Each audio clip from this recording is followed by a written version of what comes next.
জামালপুরের মাদারগঞ্জে পূর্বোচ্চর পাকের দহ পুরাতন বাড়ি জামে মসজিদের উদ্যোগে ঐতিহাসিক এক বিরাট দ্বিতীয় বার্ষিক ওয়াজ মাহফিলের আয়োজন করা হয়।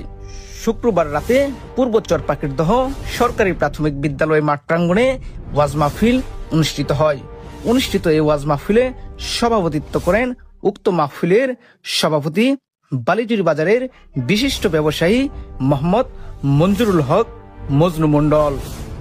প্রথম অতিথি হিসাবে উপস্থিতি থেকে বক্তব্য রাখেন মাদারগঞ্জ উপজেলা ছাত্রদল সভাপতি ও সিনিয়র যুগ্ম আহ্বায়ক উপজেলা যুবদল জনাব মোহাম্মদ মুখলিসুর রহমান মুখলেস। ধর্মীয় বয়ান পেশ করেন BA অনার্স কাহালু সিদ্দিকিয়া কামিল মাদ্রাসা বগুড়া ও সুদূর বগুড়া থেকে আগত ধর্মীয় বক্তা মাওলানা মোহাম্মদ বাদশাহ আলমগীর তেগরিয়া শাহবাড়ি জামে মসজিদ।